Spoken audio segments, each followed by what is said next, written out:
Hi, my name is Andy Tidy and welcome back to another edition of Canal Hunter. Today's episode is going to be rather different from the usual fare based on the BCN. In fact, this represents the starting point of a mini-series which I think will run to 3 episodes, and on it we're going to look at the Aylsham Navigation. And that's an old navigation that ran between Coltishall on the River Bure in Norfolk all the way up to Aylsham about 7 miles upstream. Now, as well as being intensely historical, this actually has a massive personal significance for me. You see, I was brought up in Coltishall itself, and I spent all of my teenage years paddling up and down the River Bure, including the Aylsham Navigation as well. Now, against all current health and safety rules, I spent most of my time doing this paddling alone. But on this occasion, we've come back to Norfolk, we've hired a canoe from the canoe man, and I'm setting out with a crew because I'm not allowed to do this alone. So my crew for today is Dan, my son, who you've seen before, and you'll see quite a bit of him as we paddle our way down the river. Now, Dan's going to be useful because he's going to be motive power. He can also fish me out, but excuse me if I end up telling him all about my reminiscences of the area from the 1970s. I can't resist it. Now, a bit of a spoiler alert on this particular video. This canal finished in dramatic style, and you need to know that before you even start to go down the river. You see, normally these navigations they just fall to pieces in the face of the railways, and indeed this one is no exception. But there was a difference here. In August in 1912 there was the most humongous summer thunderstorm, and it threw down 6 inches of rain on already saturated ground, and this torrential rainstorm flooded down the valley, took out every lock in its way, removed all the bridges, and as a result the Aylsham Navigation was completely obliterated in one fell swoop. Now, you need to know that because when we look for the remains, you can also see the remains of the Great Flood. The navigation financially did okay up till the 1880s when the railway arrived, but then takings and the toll takings dropped like a stone. They went from £1,000 a year down to £170 a year. So yeah, in the sense of normal canal and navigation standards, yeah, it died in its usual way, but it did have this spectacular ending. This particular flood started upstream from Aylsham. The flood came down, and actually the cause of the downfall of the navigation was the navigation itself and the subsequent railway building, because as the floods came down, the water tried to get under a culvert under the railway and it got blocked. So in the end the pressure built up and the culvert burst. And then the water flooded down and it just took out one bridge after another. And then it was joined by other tributary streams, also in flood from these 6 inches of rain. So in the end, a tidal wave came down. The worst of the floods happened at Buxton, and then eventually they flowed through Buxton and dammed up in about a 4-mile pound, and it got dammed up behind the Coltishall Bridge. Back in the day, they used to harvest the corn and make it into stooks, which were like little pyramids. You might see them in nativity plays. Well, all these stooks got washed off the meadows and they jammed underneath the bridge, and the water level rose and rose and rose till it was about 15 feet deep. And it wasn't until the Coltishall Bridge gave way that finally this enormous lake just evaporated and flooded away out down to Yarmouth, washing numerous wherries with it along the way. So here we are in the mill leading into the Aylsham Mill pool. Here we have the power source at the back, Mr. Daniel Tidy. Right, do you want to start pushing it down a bit?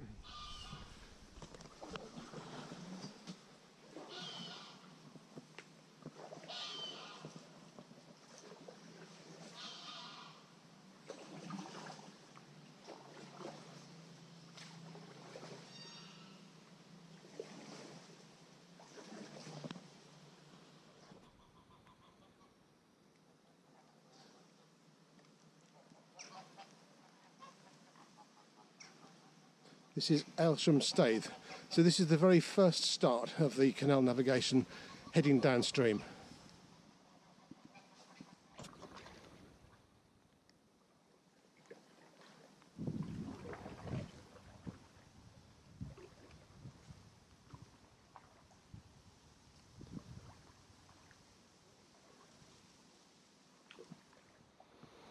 This is the original course of the River Bure, still flowing. If I just step slightly across the other side,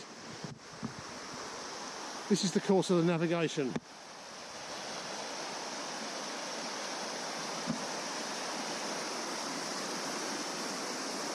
And the weir represents the site of the old Aylsham Lock that dropped the river down 3 feet.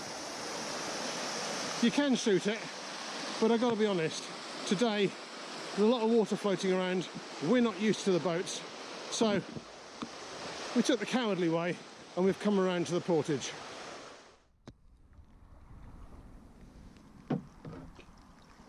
So we're now running into the pound after the one in Aylsham, so we've come through the site of the top lock, and this is now the canalised section, looking very much like it did in the days when the wherries used to trade up and down here. The actual river has just joined us, coming in from my right as we're travelling.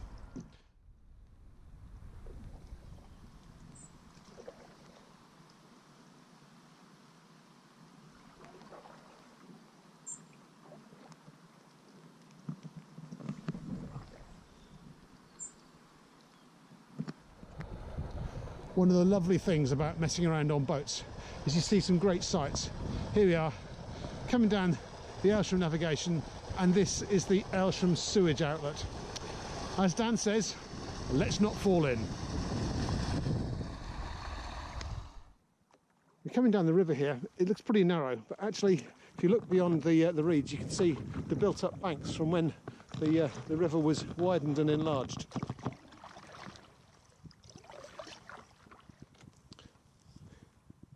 It's a tough call to imagine wherries coming up here, especially against a stream that's this strong.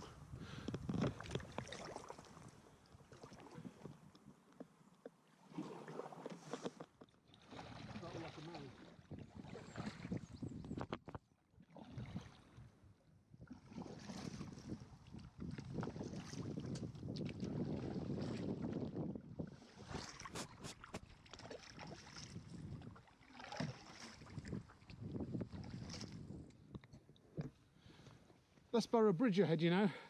That's where I used to canoe up as far as I could come up from Coltishall to here and just about get back before the dark. So from here on, I think that's we're going to be on the bits of the navigation that I know, which will be good because I haven't got a map because my printer didn't work. I didn't tell the canoe man that, but there we go. As he said, if you get lost, throw a stick in the river and go and follow it. Wise advice. So this is Bure Bridge. The lower sections you can see, they go up about 5 feet. The older sections, that would have been the original bridge. This would have been one of the bridges where the water dammed up against and completely washed it out. So in 1912 or shortly thereafter, they built the flat top bridge to go over and replace it. So there's Bure Bridge for you. I'll say these sections at the bottom, the old weather-worn ones, that's the old section.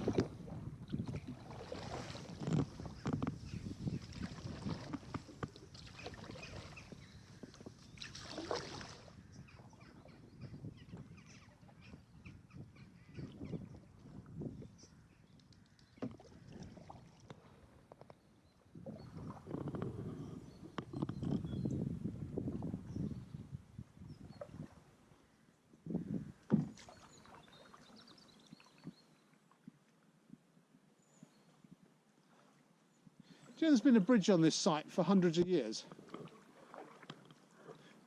They had a big debate when they were building the navigation up here about who was responsible for building this thing. Mm. It's a bit like Trigger's new broom though. It's been here hundreds of years, but it's a different bridge each time. It connects the towpath with the parish church over to the left. And then there's a really nice walk that you can take down across the meadows to Burgh Mill.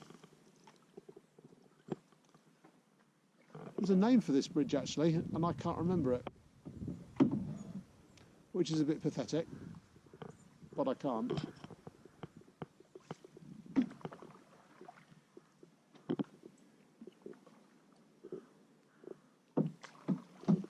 Very low. Yeah, it is. I think the original version was built up on stilts, you know, high at the sides and came across, so that the wherries could clear underneath it. It's always been a footbridge. I think there's a water pipe under it as well. In fact, the water pipe's the main reason it's here, I think.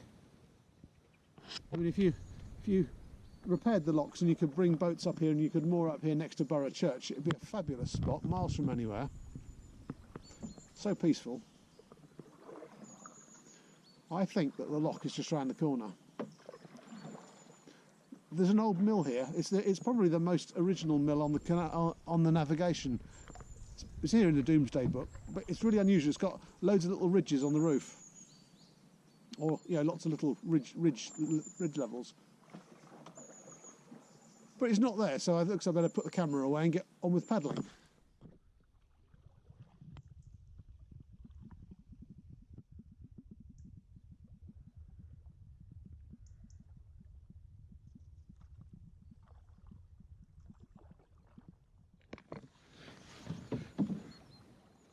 Now that's Burgh Mill, and it was one of the last working corn mills on the river.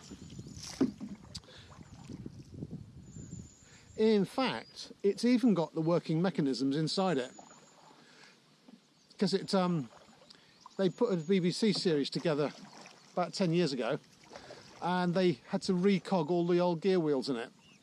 And do you know, they recogged it using this company called Flowerdew & Co.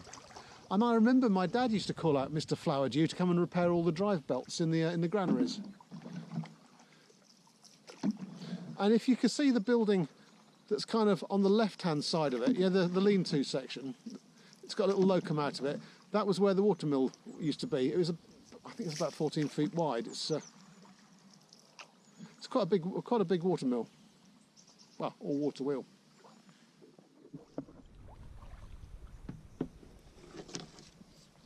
Right, turning right.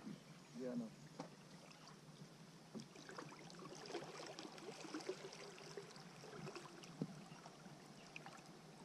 What? You lost your shoe? I wonder where Dan's shoe is. Oh, look at that!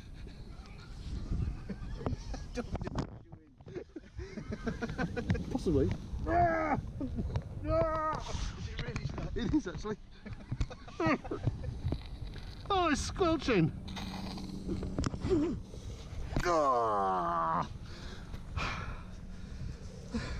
I'm going to rinse it before I get back in the boat. Probably wise. Right, we've got down as far as Bure Lock, and you might be wondering why I keep using the different descriptions of canal and navigation. Well, a navigation really is primarily a river that's been turned into a canal, whereas a canal is a brand new waterway. Now the Bure navigation, or the Aylsham navigation, is mostly river, and there's just small cuts as you get towards the lock entrances.